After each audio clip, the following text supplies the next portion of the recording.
আসলে সরকার উপদেষ্টা হওয়ার সাপেক্ষ না, বরং আমরা যারা বাংলাদেশের সকল নাগরিকই ওনাকে ভালোবাসি, ওনাকে শ্রদ্ধা করি এই জায়গা থেকে যে উনি যে আপসহীন ভূমিকা রেখেছেন এবং ত্যাগ দেখিয়েছেন বাংলাদেশের জন্য, বাংলাদেশের গণতন্ত্রের জন্য।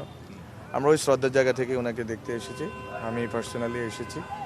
এবং ম্যাডামের অবস্থা এখন ওনার ডাক্তারদের সাথে কথা বলে যেটা মনে হচ্ছে একটু স্থিতিশীল এবং আরও সামনে আরও ভালো হওয়ার ওনারা আশা রাখতেছেন।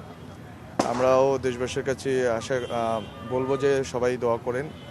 অলরেডি অনেকেই অনেক প্রোগ্রাম করেছেন, দোয়া মনোজাত করতেছেন।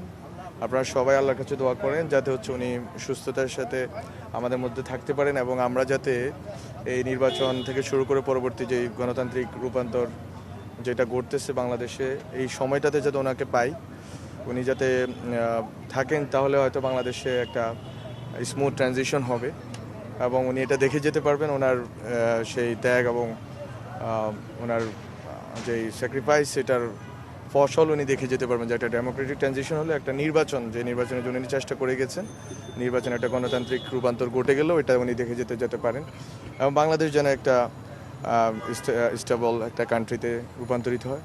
তো এই জায়গাগুলো থেকে আসা এবং আমরা এই কামনা করি এবং দেশবাসীকেও বলি যে এই কামনা করেন, আপনারা আল্লাহর কাছে দোয়া করেন উনি যাতে সুস্থ হন। আজকে পররাষ্ট্রমন্ত্রী উপদেষ্টা যিনি, উনি বলেছেন এবং আমাদের সরকারের কাছ থেকে আমরা মনে করি না কোনো কিছু আছে, বরং আমরা তো চাই যে বাংলাদেশে এই যে ডেমোক্রেটিক ট্রানজিশনটা এটা যাতে খুবই স্মুথ হয়, কারণ এত মানুষ রক্ত দিয়েছে শুধু জুলাইতে না, এর আগে 15 বছর ধরে কয়েক হাজার মানুষ শহীদ হয়েছে, গুম খুনের শিকার হয়েছে।